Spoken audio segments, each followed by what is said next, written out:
think we're just ready.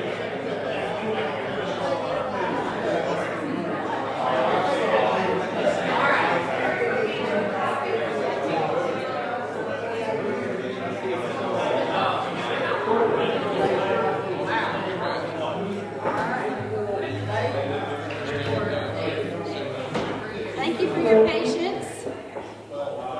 Appreciate you all being here. Thank you for your patience.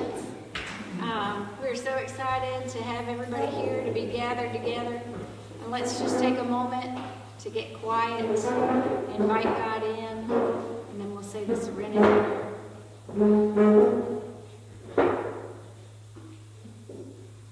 Serenity prayer. God, grant me the serenity to accept the things I cannot change, the courage to change the things I can, and the wisdom to know the difference. My name is Mary Wood. I'm an alcoholic. This is my home group, the Came to Believe group. I'm so proud of that. And I joined in 2017, came in late, staying forever. And my sobriety date is July 1st, 1998. Came in late, staying forever. All right. This is an open meeting of Alcoholics Anonymous. We are glad you're all here, especially newcomers. In keeping with our singleness of purpose and our third tradition, which states that the only requirement for AA membership is a desire to stop drinking, we ask that all who participate confine their discussion to their problems with alcohol. And this is our AA preamble. This is who we are. Alcoholics Anonymous is a fellowship of men and women who share their experience, strength, and hope with each other that they may solve their common problem and help others to recover from alcoholism. The only requirement for membership is a desire to stop drinking. There are no dues or fees for AA membership. We are self-supporting through our own contributions. AA is not allied with any sect, denomination, politics, organization, or institution, does not wish to engage in any controversy, neither endorses nor opposes any causes. Our primary purpose is to stay sober and help other alcoholics to achieve sobriety. I have asked 2 home group members to read how it works and the 12 traditions.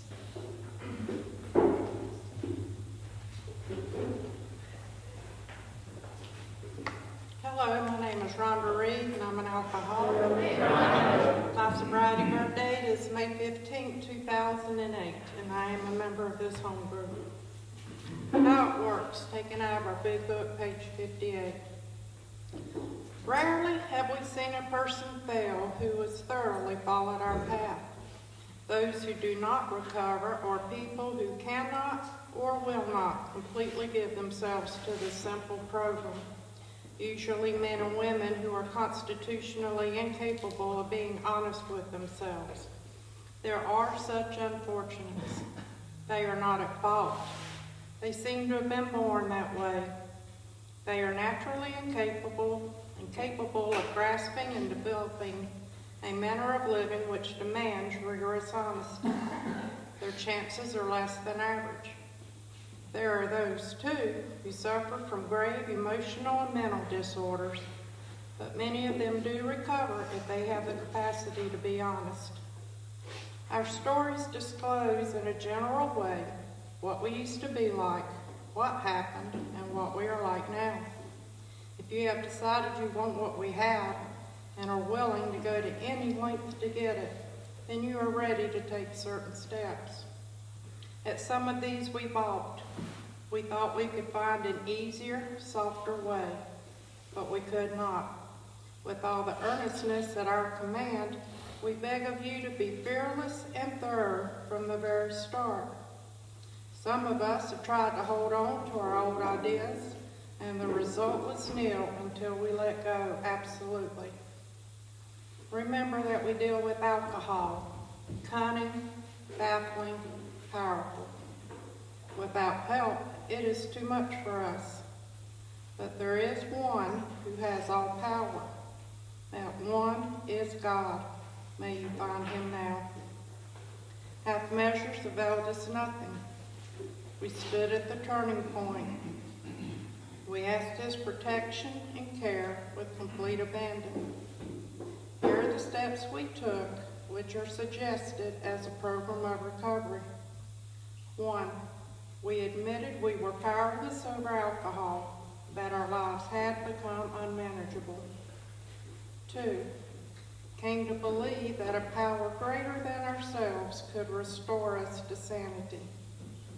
3, made a decision to turn our will and our lives over to the care of God as we understood Him. 4, made a searching and fearless moral inventory of ourselves. 5, admitted to God, to ourselves, and to another human being the exact nature of our wrongs. 6, we're entirely ready to have God remove all these defects of character. 7, humbly asked Him to remove our shortcomings. 8, made a list of all persons we had harmed and became willing to make amends to them all. 9, made direct amends to such people wherever possible, except when to do so would injure them or others. 10, continued to take personal inventory, and when we were wrong, promptly admitted it. 11, sought through prayer and meditation to improve our conscious contact with God as we understood Him, praying only for knowledge of His will for us and the power to carry that out. 12, having had a spiritual awakening as the result of these steps, we try to carry this message to alcoholics and to practice these principles in all our affairs. Many of us exclaimed, "What an order! I can't go through with it." Do not be discouraged. No one among us has been able to maintain anything like perfect adherence to these principles. We are not saints. The point is that we are willing to grow along spiritual lines. The principles we have set down are guides to progress. We claim spiritual progress rather than spiritual perfection. Our description of the alcoholic, the chapter to the agnostics, and our personal adventures before and after made clear 3 pertinent ideas. A, that we were alcoholic and could not manage our own lives. B, that probably no human power could have relieved our alcoholism. C, that God could and would if He were sought.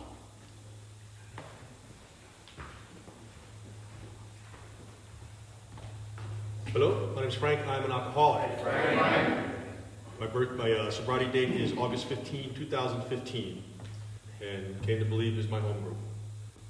The AA tradition. To those now in its fold, Alcoholics Anonymous has made the difference between misery and sobriety, and often the difference between life and death. AA can, of course, mean just as much to uncounted alcoholics not yet reached. Therefore, no society of men and women ever had a more urgent need for continuous effectiveness and permanent unity.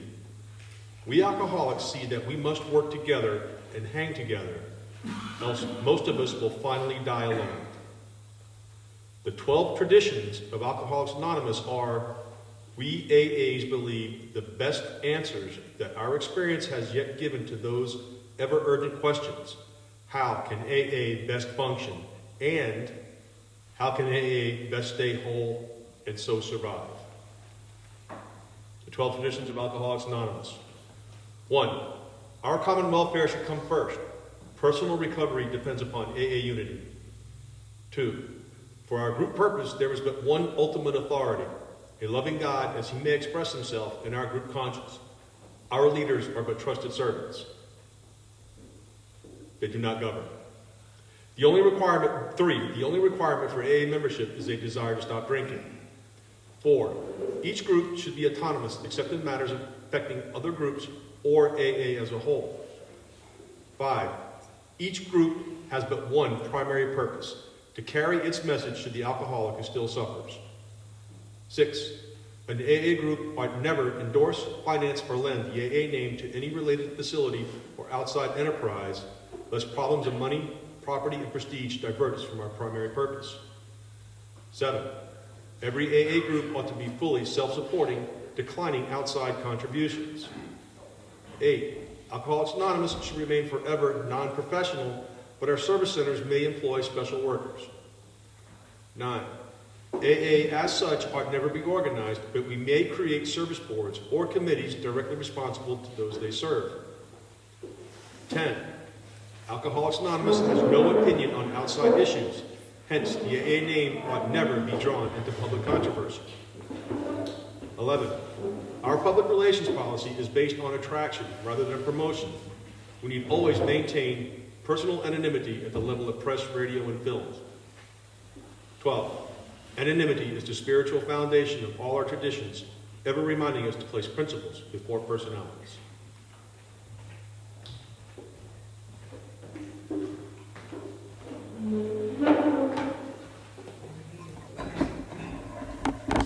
We've got some people zooming in to listen, and I think they're having a little bit hard time hearing, so maybe that will help. Thank you, Rhonda and Frank, and get back to the directions. Okay. This is our meeting schedule. The Came to Believe group is one group that meets twice a week. On Tuesdays, we have a closed meeting from 7 to 8 p.m. over there in the choir room. The first 3 Tuesdays, we study the big book, Alcoholics Anonymous, from cover to cover. The fourth Tuesday of the month, we study the tradition that corresponds with the number of the month from the 12 Steps and 12 Traditions book. And when we have a fifth Tuesday, we study AA history from AA literature. On Fridays, we have a closed meeting from 7 to 8 p.m., generally speaking, from 7 to 8 over in that choir room. It's a closed discussion meeting using AA-approved literature. The chairperson picks a topic and calls on members to share their experience with the topic common to alcoholics and sobriety. The last Friday of the month, however, which is tonight, we have an open speaker meeting. We usually are here no later than 6:30, and we start our meeting at 7. Closed meetings are for alcoholics or anyone having a desire to stop drinking. Open meetings are for anyone desiring to attend. This is an open meeting, and we're glad you're all here. And Paige, would you like to introduce our speaker? Thank you.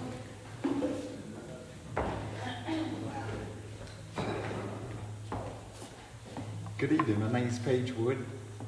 I'm an alcoholic. And my sobriety birthday is March the 31st, 1989, and I am a member of the Came to Believe group. Very happy to be a member. I'm very proud of that. We got some special guests here tonight from out of town, and we welcome Larry and his young lady. So glad to have them. I want everybody to meet them later tonight. And then, but my job here tonight is, this is my favorite part of AA. That is an open speaker meeting when you got somebody else invited in to come up here and share their experience, strength, and hope. I love listening to these stories of recovery.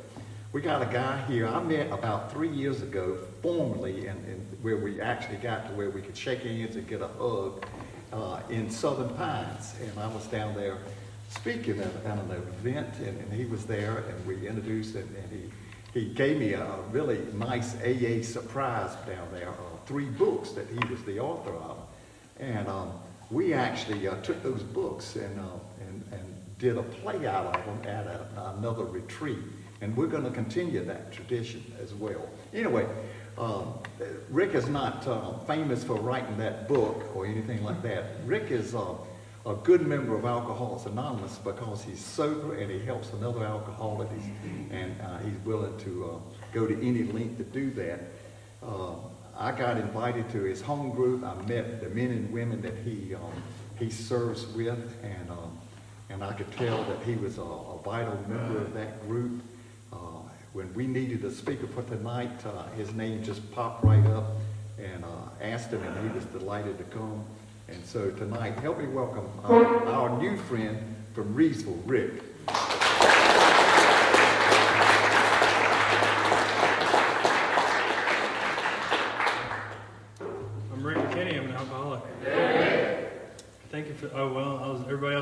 sobriety date. My sobriety date is November 22nd, 2016. Thank you for that introduction, Paige. He said formally meet because I used to see Paige at those winter committees and conferences and all over, you know. And I look up to Paige, man. He's his commitment to this fellowship, his knowledge of the program, and just the way he presents himself. And I look up to him. And when I saw his name on my phone, I kind of, start straightening up my room a little bit, so he can see what's going on. You know. Hey, Paige, no, I just put the 12 and 12 down. What's going on? Man? Went to 3 meetings this morning, man. But, it's good. It's good to be here. I love good AA, and I can tell this is good AA. My story's pretty simple. I was a scared kid that turned to substances, alcohol, for relief. And my first sponsor used to say, alcoholic, somebody who has intimate knowledge of the word relief. And that was me. And I felt like I had so much stress and pressure that I was putting on myself just from being scared. Am I tall enough? Am I with the right crowd? Do I have the right clothes on? And it was like a rubber band just getting tighter and tighter. And finally it just popped. And now I'm in AA. That's how I end up in AA. But I can't blame a bit of it on my childhood. My parents are divorced, but I don't think that I can blame my alcoholism on that. They divorced when I was 2. I don't even remember them together. I can count on 2 hands how many times I've seen them speak, and I don't blame them a bit. I don't. That's just that's what I knew to be normal. And my dad's in the fellowship. He's got 29 years. I gave him his 29-year chip in November, and he gave me my 5-year chip in November. We had the same, and we do that every year. And me and my dad really didn't have a great relationship. We were close and all, but I couldn't stand to be in the room with him for more than 2 seconds. If I saw his name popping up, on the phone, and just today, man, he called me while we were on the way up here. I love you, Dad. Good to talk to you. We're heading to a meeting, and we had God in our lives. He took me to church, and we had that in our lives since I was a kid. But it wasn't until we added these principles of this program that we were able to meet, and can get along and function in a healthy father-son relationship. Like I said, childhood was good. I don't want to bore y'all with that. I'll get right to the stuff we're here for, drinking. Took my first drink when I was 13. Wasn't anything special about it, but it was sure special to me. I remember it. I don't remember my first Pepsi. I remember that. And we split a 6-pack, 3 beers apiece on a golf course. And I acted like I was trashed. We say it in the movie, hey, I love you, man. It's just like, he would just say something, I'm like, oh, that's so funny. Oh, God. And it's just like, it's because I'd seen older guys do it. I'd seen these people in these movies do it. And I just was so attracted to it at 13 years old. And that drinking 2 or 3 beers was pretty typical. I had an older stepbrother who had an ID, and that was fine. Didn't think anything of it, and really nothing else to report. Well, there was a little situation. My mom called a friend of hers who was a detective on me one time. I think she wanted to know who I was getting my booze on from, and he came and he talked to me, and didn't get in any trouble. He just wanted to know, he just had some questions. Nothing happened. But I was like, Mom, you are a snitch. I'm sick of you. Like, yeah, I'm living here, and you're going to take me to school and stuff, but that's it. I can't believe that you did this. And I forgave her, luckily. But, it's just that kind of crazy stuff. It's just the isms were there at such a young age. And 14, that same friend invited me over. His family was out of town, and he had a fit.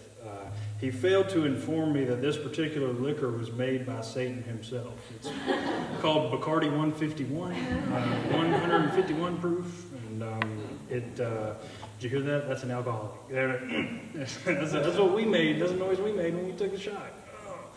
And awful stuff. And we had the shots lined up. It was me and a couple buddies. Like I said, we're 14. I didn't even have my permit yet. My buddy was driving. We had to be home before 9. And they pulled the shots out. We all took one, did the thing, whatever. They go play video games. They're doing something else. I'm looking at that fifth. I'm like, I want to keep going at this thing. And he's like, I don't care. There's plenty of it. Do whatever you need to do.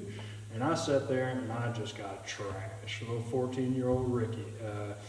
And my buddy took me home and he dragged me up to the front door. And, something's wrong, Rick. See you later. You know. I'm just like, sit there, man. I got on that, prayed to that porcelain god all evening, and my mom's doing all this tacky stuff, like taking pictures of me laying there. Oh, busted. Oh, yeah. I didn't even know you. I was drunk till you showed me that, you know. And I got into a little trouble, I guess, but it was pretty much the greatest thing that had happened to me at that point. Hanging out with 3 or 4 guys in the basement and then puking all night. I thought that was great. It really doesn't have the magic that it had when I was 14. And that night, looking back, if I don't ever believe this thing is a disease or whatever, that night at 14 years old, I drank, that set the tone for how I was going to drink for the rest of my little 15-year career. Like that, either I was going to be done, my wallet was going to be empty, or we can't get no more. It's just how it went. And we were talking on the way here, and Jared was talking about how he planned his little stuff out. I ain't had no plan. We're going with the flow. I'm like, water, you know, whatever you got. And it's just, I'm lucky to be alive. I think everybody in this room probably is. And I continued on through high school. Got an underage drinking ticket in high school, and I mean, that's just, God, what tacky. They give you court order community service. I mean, I could go stock a Goodwill tonight. I'm ready. I've done so much court order community service, it is ridiculous. My grandma used to brag about me doing volunteer work down at the Red Cross. It's just tacky stuff.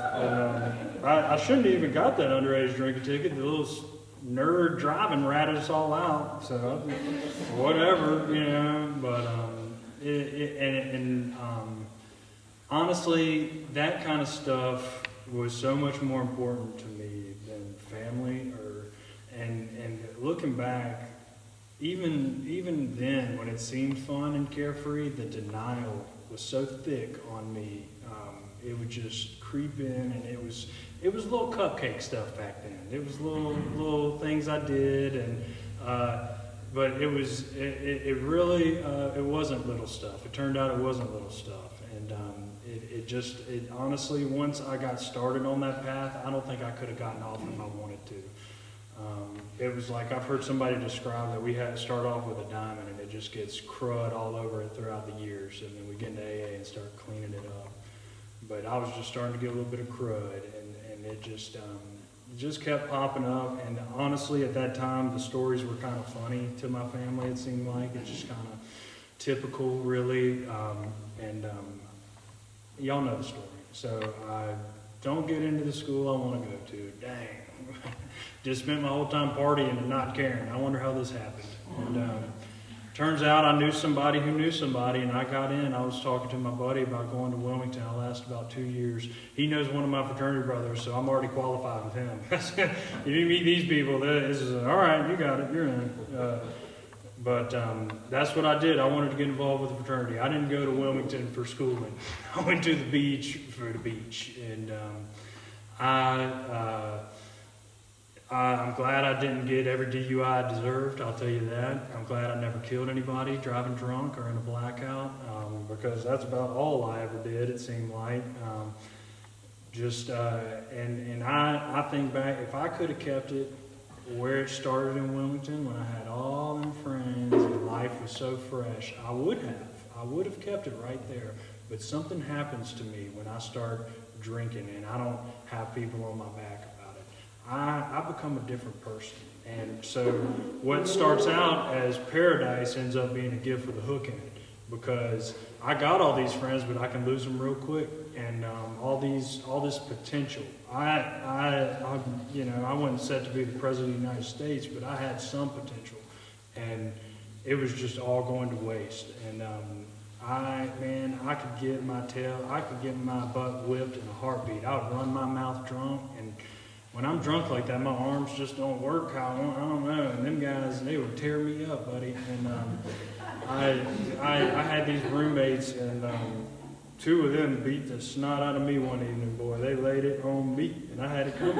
I mean, if you had cookout in the fridge when I came home, that's mine. If you had pizza in the fridge, that's mine. You know, I hope you don't have an exam tomorrow. I'm partying. You know, I would have beat me up too. I'd steal their stuff, just an awful little, and it seems so minor, but they add up. That list got pretty long, and they let me have it. And I was in a blackout. I can't imagine what was going through my mind, but I called my dad, and I can promise you I would never have done that in a clear mindset. But he was there the next day. My jaw was hanging out to here. I mean, they let me have it. And he moved me to this house on the outskirts of town.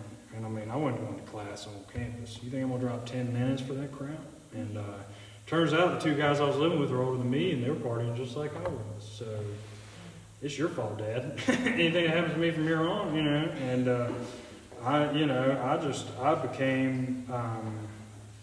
I was existing. I wasn't living. It was a pathetic state. And Bill Wilson wrote that at one point in his life, the demon had almost taken full possession, and that's where I felt. That's when I look back on that time period, because if I had a family member call, what do you want? Nasty, just an awful person, and it reflected in my relationships with my family, and my friends, and it's just really sad. And honestly, my thought process was, I don't need y'all.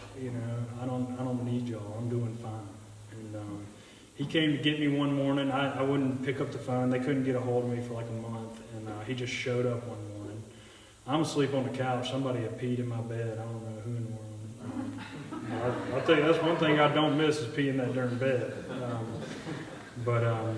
He was like, I don't care what you do. I'm taking your stuff and we're going. So I reckon I took a shower and a Gatorade or whatever, and I came on back to little old Reedsville. And there's a big difference between Wilmington and Reedsville. It's not nearly the same. There's not nearly as many bikinis in Reedsville.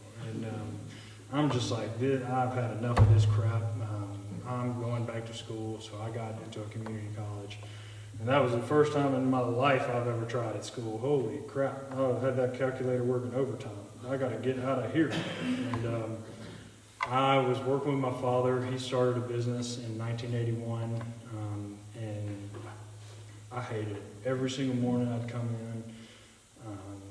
It was like two bulls in a china shop. I don't know what you call it. And I wouldn't come in hungover. I'd come in still drunk. And like I said, he has 29 years in the program, so looking back, I'm thinking now, if I got a son running around, what's he going to trick me? I mean, I know all the tricks, like he knew everything I was up to. And he wouldn't even say a word. He would just point at the door, just leave. And I remember one time he sent me home, and I'm driving back 7 in the morning, fell out of the shower, ripped the whole curtain, just living right, living good. I finally made it through community college and got accepted at App and Boone and back on the merry-go-round. But one thing I did before I went back up there is my buddy told me to come to a little party, a little house party, and I'm like, I'm there. And so we go to Greensboro, and this guy was in the military, and he had all this stuff I'd never seen before. He had mezcal with a scorpion, not the worm, And he said, if y'all drink all this, I'll eat that scorpion. And I'm like, I'm going to be in AA in a few years. Let's go, let's go. And we downed that. I mean, it was quick. I remember him eating that scorpion like it was yesterday. And he had that absinthe you can only get in Germany. And it was like a sugar cube, and you set it on fire, or you just grab it and chug it, which is what I did. I don't know. Either way, the next thing I remember is doing that little walk on 29. UNCGPD got me. Campus police. I was just whatever. And I don't know about anybody here, but when I'm drunk like that, I don't like to get arrested. I just hate it. That's just me. I don't know about. I'm gonna react. You're gonna get something out of me, and I'm letting these guys have it. I'm hell on wheels, you know, and they're just trying to get rid of me, and I refuse to blow with no legal evidence. Just no, I'm not doing that. And they're like, all right, we're gonna go take a blood, you know, and lose my license for a year, you know, right? Sober up, find God? No, tell everybody at the bar. It's a funny story, you know. Moved down to Boone, no license, washing dishes. Got a job washing dishes. Buddy, if I was ready to wash dishes for the rest of my life. I love that job. You can show up at 5 p.m. in a bathing suit. What, are they going to drug test a dishwasher? You know, like, if they could have found a monkey to do it, they would have. I tried to get fired from that job so hard, and they just were like, no, keep coming back. You know? They're like, you're fine. This is great. You're doing a great job. And this is ridiculous. And I did that. I'd, you know, go home with cash, wake up without cash. It was a good life. I was perfect for drinking. And I was like, this Wilmington thing didn't go so well. It was supposed to be 4 years. It lasted about a year and a half. So I'm going to try to do things differently. And I'll just schedule later classes. Took easier courses. Just no interest. Just I want that piece of paper. And I just wanted to live in Boone. And I made it work. And I mean, it's just the same merry-go-round. And I don't care where I am, it's the same stuff. It might be in a different apartment complex. She might have a different name, might be a different car, might be a different bar. Same merry-go-round. I can get beat up anywhere. I get to drinking and running my mouth is on, and it just don't matter. And I graduated, thank God, by the skin of my teeth, and no plans, zero plans, and. I remember my dad took us out to lunch after graduation. He's like, so what are you going to do now, Rick? And I just couldn't believe he asked me that, the audacity, you know. And I just made some stuff up right there at the table. I'm going to go into real estate and banner out. And he was like, oh. He's like, I want to hear more about that. And I'm sitting there thinking, yeah, Rick, I kind of want to hear about this too. This sounds pretty good, though. I'm in, I'm listening, you know. And there was a bartender at this bar who was a realtor, and I just told him I was going to go work for him. Called the guy that afternoon, and I was like, is this for real? Can I do that? He was like, I mean, yeah, you can become a realtor. I mean, what do you know? And so I went to the class.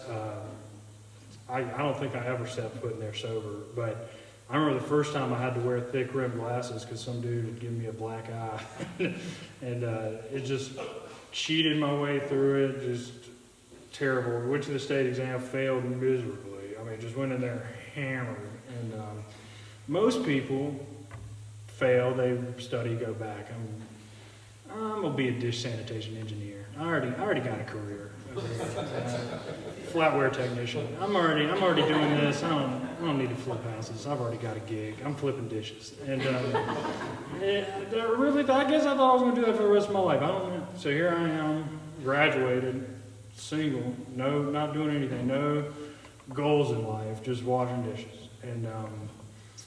And honestly, I remember thinking, I've got this figured out. Like I'm able to drink, because in the restaurant environment, it's almost encouraged. It's almost like, this sucks. You need to be a little messed up. Come on now. And as you know, we would drink, you know, a couple of double shots and a tall boy, and then we'd be ready to start drinking. You know?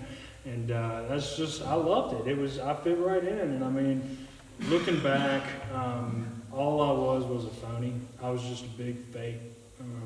I was a chameleon. If I was with my fraternity brothers, I was dressed like preppy. If I was with those guys, I had a bandana and a goatee. I could just mold myself, change the way I talked. I mean, I could, you know, it is what it is. But it wasn't until I got involved with a sponsor and doing some of this in the fourth and fifth step that I realized some of the tricks that I was playing, because the denial was just so thick. Even at this point, I still had not even considered that I'd hurt anyone or I'd done any damage to myself, even though, you know, I'm out of school washing dishes. And I start seeing all my friends getting, married, getting houses, getting promotions. I'm thinking, something don't seem right. A couple years in, I'm gonna move back home. I'm gonna catch up to everybody real quick. And I had it in my heart, I had it in my brain. I would tell people to their face that I'm ready to do better. I'm ready to get this thing. I'm going to turn this all around. I want to have a relationship with my dad that I enjoy. I want to be successful and, have a life that I can, and I don't care what I said. I don't care what I did. I don't care how often I would try to go to bed early or what little tricks I had. I couldn't stop. I could not pull myself together long enough to make this man believe anything, If I don't know what to tell you. And it was just rough. I think that last stretch maybe lasted 6 months. I mean, it was I can't remember how long it lasted. And I moved back to Boone. And during that time period, my stepmother had passed away. And I got her car, so I'm moving back to Boone, washing dishes in a Cadillac Escalade. Okay, and I get a second job because I can't afford to live how I'm living. Because they're like, we're not helping you, and they weren't really helping me before, but they're like, we're really, don't even think about anything. And I really wasn't before, but they made it clear they weren't happy with what I was choosing.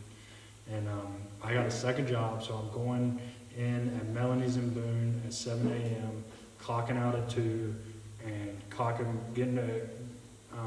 going up to Blowing Rock and clocking back in at 3 and working till like 10:30, 11. And I was working all the time and broke all the time, staying drunk all the time.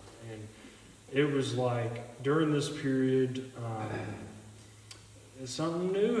Alcoholism shows a little new thing to me. It's like, some physical things are going to start popping up. And, I hadn't really dealt with that before. And during this period, my tolerance just like plummeted.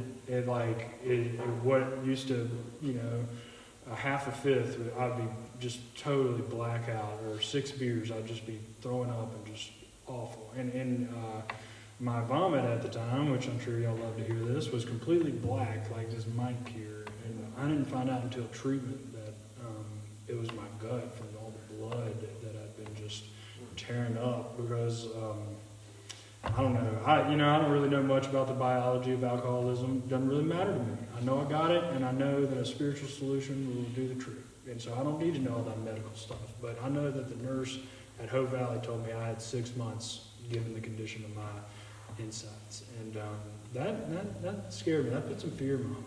But these, I don't want to act like these physical conditions made me want to quit drinking now. Come on.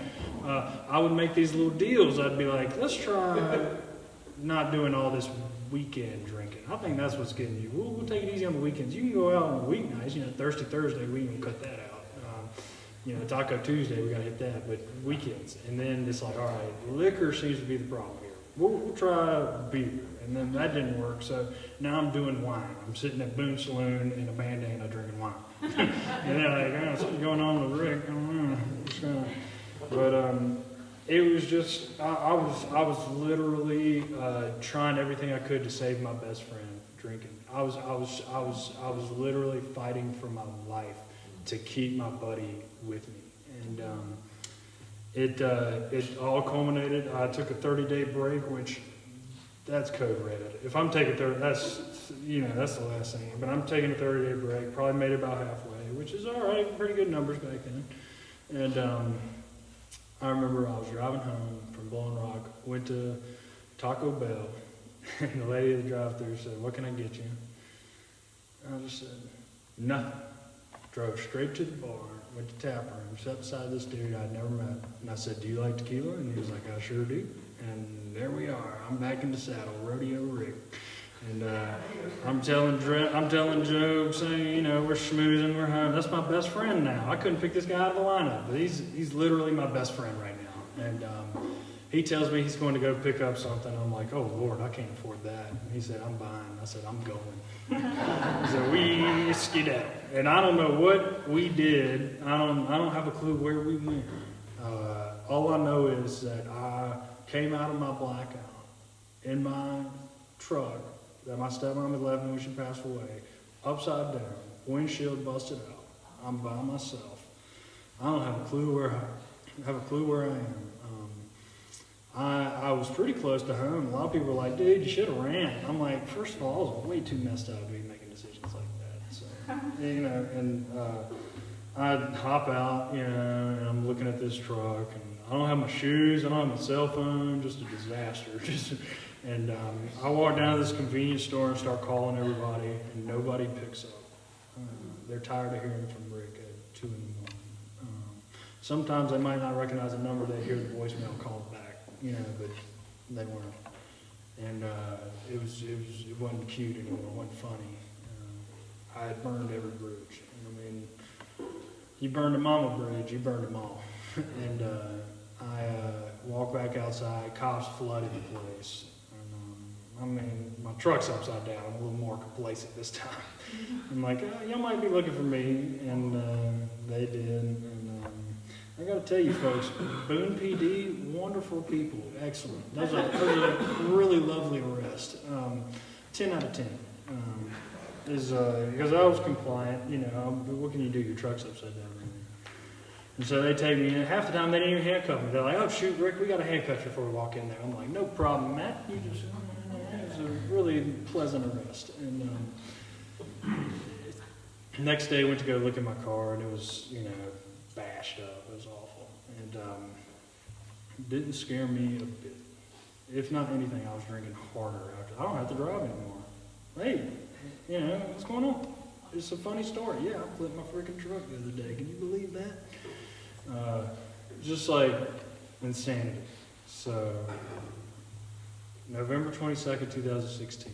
My mom and sister come to visit for Thanksgiving, and I met them. I remember I woke up and I had all these marks on my forehead where some dude had beat me over the head with a handheld vacuum cleaner. A little eureka. I had a black eye, and I remember looking in the mirror and being like, I wonder if they're going to notice, you know. And I remember cleaning up beer cans out of my sink where I'd been shotgunning them. Now, at one time, out in the field somewhere during the day with like 40 people, that was cool. But by yourself in your kitchen, you know, not as cool. And it was like 11:30 a.m. I'm struggling to, you know, get myself together. And they, you know, come up, and I meet them outside. And they get out. And the first thing my sister says is, "Where's your truck?" Huh? Hold on now. Let's calm down. You're getting a little ahead of yourself. Y'all haven't even been into my little 1-bedroom basement apartment. It has a bedroom and a bathroom. Give you the tour, a little hallway right in between them. And they're like, "Where's your truck?" And I said, "We haven't even picked where we're going to lunch. I mean, my God, like, let's sit down and catch up." She asked me a third time. And I don't know what to tell you people. I really don't. I don't know what happened that day. But for some reason, I had an out-of-body experience. And I was sitting there looking at myself thinking, you have nothing in this life. You have ruined every relationship. You are a loser, dude. Let's be honest. You are piggybacking off this guy's 1-bedroom. I'm living in somebody else's 1-bedroom apartment. It wasn't even mine. I wasn't even on a lease in a 1-bedroom apartment. And I was like, you have done all, you had so much potential, and here you are, and alcohol's the one to blame. And it was the first time in my life I could admit that to myself. And I just got honest with them right then and there. I said, I got my second DUI, I flipped my truck in a blackout, it's totaled. I got $800 for it, had to pay $500 to the junkyard, walked up $300 for a Cadillac. And, you know, I'm lucky to be alive. And the look on their face, it wasn't really anger, it was more fear.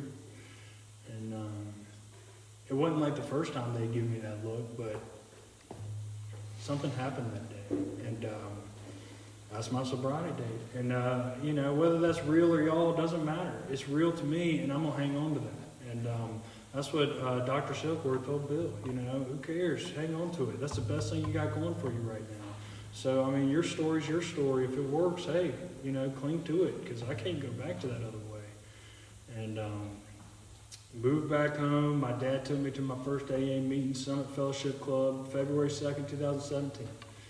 That was the night I met my first sponsor, Wayne Stutz, and he's passed on now, but I thank God every day for the 4 years I had with that man. He was so much more to me than what the big book outlines as a sponsor. I mean, he went above and beyond his call of duty time and time again. And I miss him so much. But I found a new sponsor. That's how AA works. But I got hooked up with a home group. I've had one home group the whole time. It's the Fellowship Group in Reedsville. It started in 1947. Paige spoke at our 73-year anniversary. Smallest anniversary we've ever had because of the pandemic, man. You gotta get a killer speaker before the pandemic, and then, but that meeting was started by a man named Bob Montgomery, and he had a relative in New York that he wrote to back in 1947, and he said, "Y'all got people up in New York staying sober. What's going on?" And he wrote him back. He said, "It's called Alcoholics Anonymous, and the closest one to you is in Winston-Salem." He drove there, and he went to a meeting in the back of a jewelry store. He liked what he saw, so they brought it back to Rockingham County. And he had a Monday night speaker meeting, just no different than this. And it still meets in the same basement, 8 p.m. Monday night. And I hope to see the 100-year anniversary. But I was into AA, don't get me wrong. I wasn't, I wouldn't say that I was, I was there. I was there, and that's the main thing early, just showing up. I don't know if I was taking it or not, I don't know, but I was coming. And with the second DUI, you kind of get some options, which is kind of nice. They said 7 days in rehab or 7 days in jail, which I've never had an easier decision in my life. 7 days jail, let's go. Come on. Read a book, eat some, stuff. Hey, play a little basketball with the fellas. And my sponsor and my dad were like, "We think you need 28 days in treatment. How about?" And I'm like, first of all, 28 days is a made-up number. They said 7. And no, I'm just not doing that. And so when I tell you people I did everything I could to stay out of rehab, I did. I was trying to go to a 7-day detox so bad. And I don't know, the only thing I can think of is that God just wouldn't let me. He just had different plans for me, and I thank God for that. Because March 3rd, 2017, I checked into Hope Valley in Dobson, North Carolina. Those people told me exactly what I was. They said, "You have a twofold disease. It's a mental obsession and physical allergy. You need to be treating both." And they showed me a spiritual solution. They got me hooked up. They took me through the first 3 steps. Fellowship Hall does the first 5. I don't know what treatment center, but the Hope Valley is the first 3. And they told me what I was and what I needed to do to live with it, because I don't have to suffer from alcoholism. I can just learn to live with it. And the things that those people told me in that 28-day period are still 100% true today in my life. And I'm so glad that I took notes. I was there listening to Father Martin and all the good ones, and I was taking my little notes. I was going to be an A+ rehab graduate. And I got out of there, and I came back down the mountain with a bachelor's degree in recovery. I don't mind sharing 20 minutes in a meeting. I don't mind sharing 5 times. Y'all need to hear what I got to say. I just hit the 100-day mark, okay? And it was just, I cringe sometimes thinking about it, but it is what I needed. That's where I was at that point, okay? If that's where you are, that's fine. That's where I was. And every day, I got out of treatment March 31st, and every day after that, I called my lawyer trying to figure out what was going to happen with this DUI. And he wouldn't pick up my phone calls. He would not return my phone calls.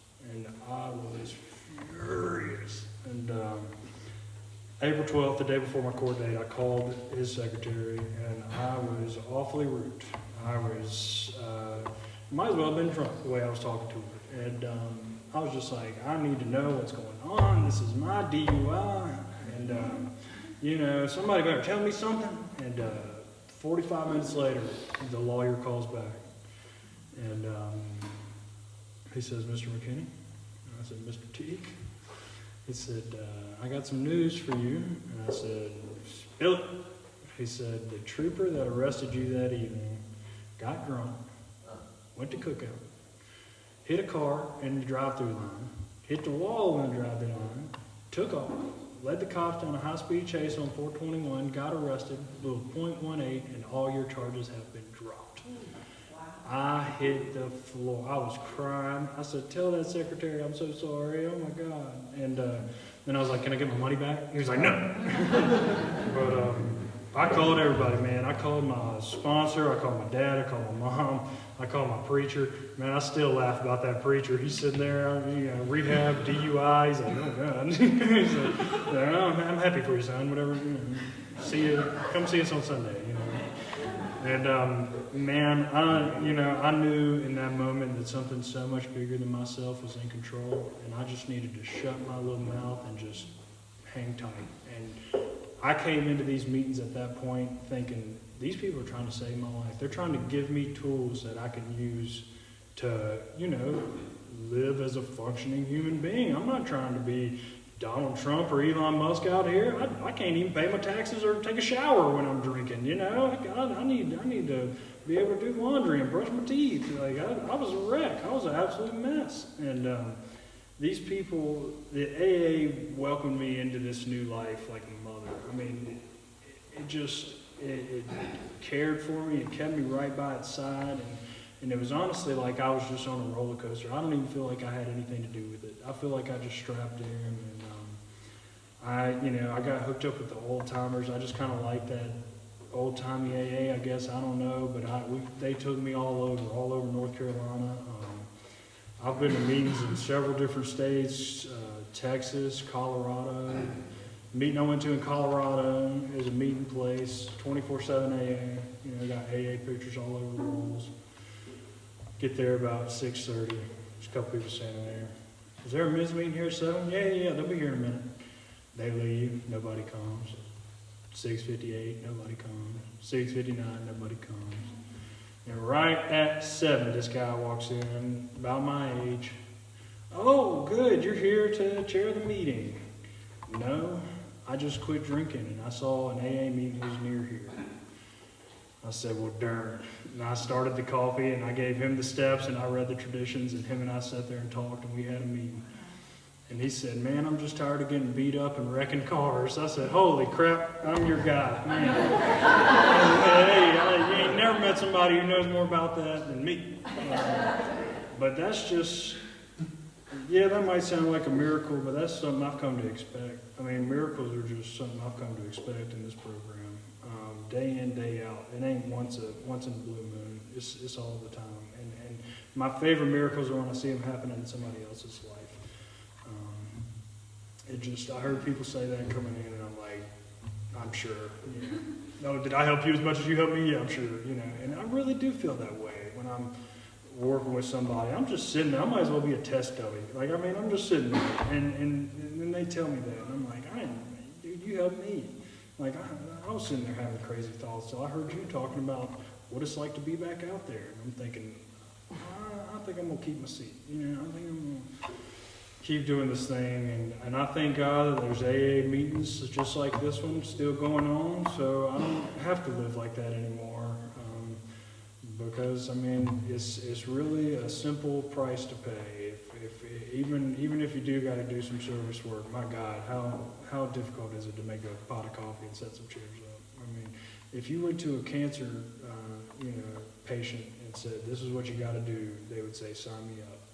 We got an easy deal, I think, and as long as you stick around and just keep doing what these people are doing, I'd be willing to bet it's going to work out. But thanks for asking me to speak.